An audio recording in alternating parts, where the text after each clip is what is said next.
the anaconda choke, what I need is I need to work this arm all the way across his body. In order to do that, I'm going to go 2-on-1 on this arm. So I'm going to go palm on the elbow, and then I'm going to drop my right shoulder, and I'm going to go and double up on this arm, this time on the tricep.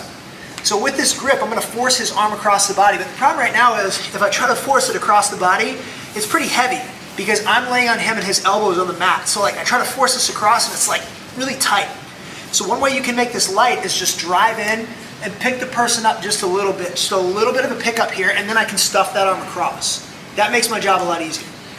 Now I'm going to continue dropping my shoulder on the right so I can feed as much slack through on the side as possible. And I want to see my hand come out this side under his armpit. Now once I can see that, I'm going to make a figure 4 grip. This hand, the thumb connected to the rest of my hand, is going to go to my bicep near my elbow. And then this hand is going to come as close to my face as possible all the way up here, and I'm going to hold his back. So I've got my grip set for the choke. This is pretty good. I'm going to execute a roll in order to get him on the side I want, but I don't want to do it with my head where it is right now, because if I do, he's going to roll over my head and it's going to suck. Okay? So what I'm going to do instead is I'm going to take my ear and I'm going to hide it here on his lat muscle near his armpit. I'm going to go from here to here. And now when I execute my roll, it's not going to hurt my head. It's going to be much smoother. So not here, but here. You're going to see me take this post out. I'm going to remove this leg, execute a very aggressive roll. And now he's on the side that I want him on. Being on this side makes it much easier for me to compress his head and his neck to his chest. Okay? So I got a tight grip, good body positioning. I'm already going to start my squeeze. I'm bringing my elbows together and then crunching everything down to my chest. So I start that squeeze, and then I'm going to start walking close to Joe. I'm going to walk close to him as fast as I possibly can, because most of the time he knows that I want to get close, and he's going to be running away from me as I'm trying to get close to him. So my ultimate goal would be to get close to him and hook his leg so he can't run away from me anymore. But the reality is usually it's a race into the choke without the leg hooked. And most of the time, if your squeeze is good, you know where you're going and you go fast, you're going to win this battle. So I'll go from here, initiate my squeeze, walk close, bow my chest, and get my tap.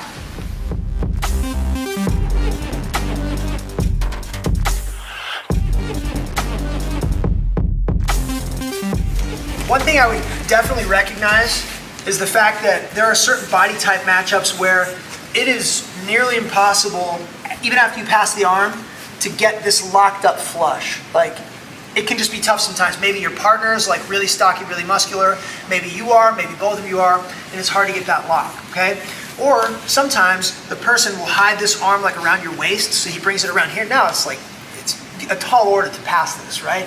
So in either of these situations, either he hides it around the waist or it's here on the inside and I just can't seem to get it locked up, I'm just going to go for an arm-in guillotine instead. So what I'm going to do is instead of creating a figure 4 grip here, I'm just going to go take this hand and I'm going to think about bringing this like more like wristwatch on the trachea rather than like really deep feed. So I'm actually going to retreat this a little bit and I'm going to bring wristwatch to the trachea. This is going to now fish through a little farther, but I'm still holding classic guillotine grip, okay? So I've got my non-choking hand over my choking hand, and now I've got a really good bite on his neck for a different type of choke. So what I'm going to do is I'm going to think about bringing my hands up really far to my sternum. So my hands are going to come up like this, up the sternum, close to my chin if possible. Then I'm going to close both of my elbows down, okay? So this squeeze is very specific. If I am too high, like we talked about before, and I try to do that, I try to bring my hands up to my chin through my sternum, I'll never get a good bite on the neck. But if I shift down like this, like again, shoulder closer to the back of the neck, this is much better. I bring my hands up, close my elbows tight. Now I'm going to take a big step to the outside, and I'm going to sit to my inside hip and shelf my right shin across his waistline. So I'm going to do this nice and slow. Big step, make sure that squeeze is perfect, shelf the shin across the waistline, and I fall at an angle. If he flattens me onto my back, good, walk me square, this is bad for me. So I want to use my inside foot to keep him pushed off toward this side so I can stay on that nice angle, okay? Now this leg is over the back, clamping down, hopefully to help prevent him from rolling forward and out.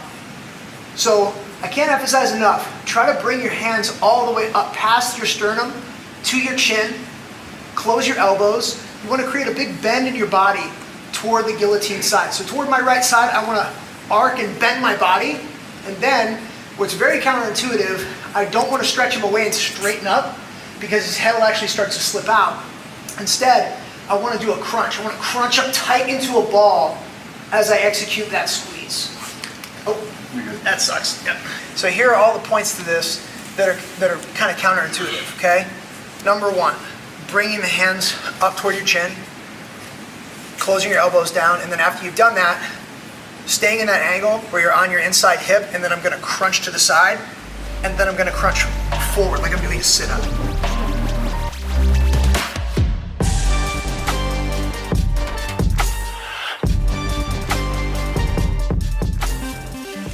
My hands are clasped like this. What I'm about to do is flip my choking hand from palm facing me to palm up. Now I've made a new gable grip, okay?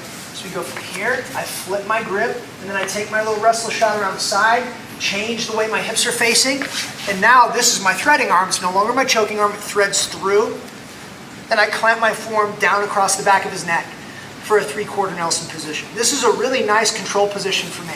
So think of this as like your forearms are like a pair of scissors on the person's neck.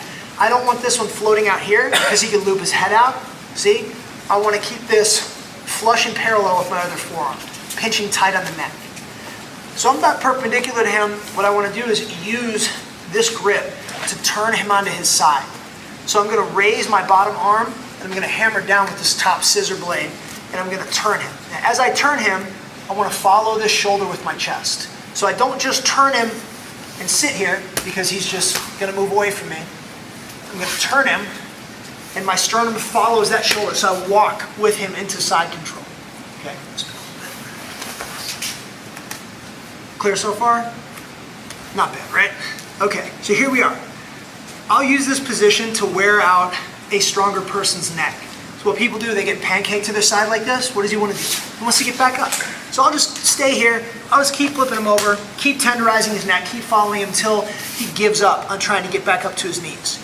Once he does that, I'm going to take this hand, I'm going to stuff the crown of his head down, and I'm going to start thinking about dropping this inside shoulder to thread this arm through deeper.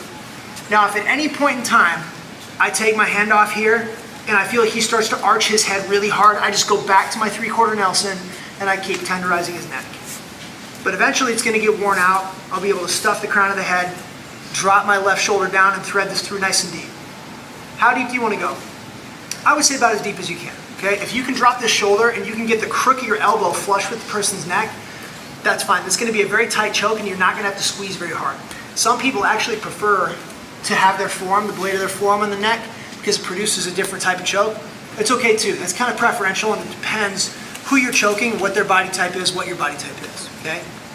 So once we get to this position, just like the anaconda, our objective is to lock this figure 4 grip. So left hand goes to my right bicep, right hand is going to go high on the back, close to my head.